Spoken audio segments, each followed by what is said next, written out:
For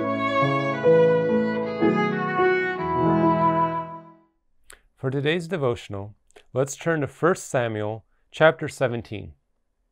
To give us a little bit of context, this is David preparing to fight Goliath. David has gone to the battle. He sees this giant yelling and cursing the armies of Israel and blaspheming the name of God. And David looks and he sees that nobody is willing to go out and fight him. So David says, I'm going to go fight him. And we pick up in verse 32 when David comes to Saul, the king of Israel, and says, "Let no man's heart fail because of him. Your servant will go and fight this Philistine." And Saul said to David, "You are not able to go against this Philistine to fight with him, for you are but a youth, and he has been a man of war from his youth." But David said to Saul, "Your servant used to keep sheep for his father. And when there came a lion or a bear, and took a lamb from the flock, I went after him and struck him, and delivered it out of his mouth. And if he arose against me, I caught him by his beard, and struck him, and killed him. Your servant has struck down both lions and bears, and this uncircumcised Philistine will be like one of them, for he has defied the armies of the living God." And David said, "The Lord who delivered me from the paw of the lion and from the paw of the bear will deliver me from the hand of this Philistine." And Saul said to David, "Go, and the Lord be with you." Before David was a hero, before David was a king, he was a shepherd. And being a shepherd was not a glamorous job. The sheep were dirty, the sheep were smelly. The job was long, boring, insignificant, not honorable. In fact, the people who were shepherds were considered the lowest rung of society. Some of the lowest class of people were shepherds. And so David could have easily thought of himself, this job is beneath me. What is this? Now, if I was out in the battle, if I was training with my brothers, if I was out there fighting for Israel, fighting for the king, that would be worth my effort. But here, tending these sheep, when nobody sees me, who cares? Oh, there's another lion. Oh, looks like you got one of those sheep. I don't really care about this.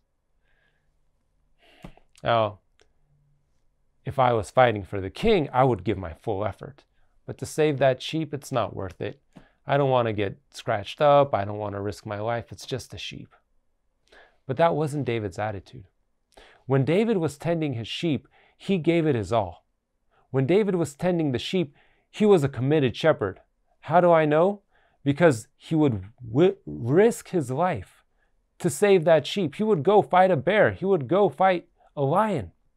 David said, "No, these are my father's sheep. My father gave me this task to defend these sheep, to keep them, and I will keep them. And if a lion comes out and grabs one of those sheep, I will catch that lion and tear it out of his mouth. And if a bear comes against one of those sheep, I will go grab that bear by the beard and beat him up and kill that bear. But I'm going to do the best I can to keep these sheep, to be a great shepherd. I'm going to give it all the effort that I can."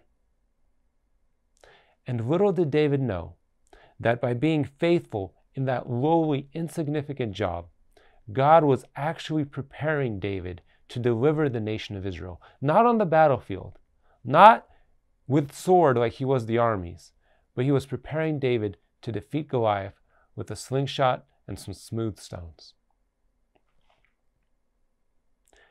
Maybe today you have a job or a task, or you're in a place in life where you feel like my work is insignificant. What I'm doing, nobody notices. Nobody's giving me praise. And you're tempted to just coast, not to care anymore, to give the minimum effort.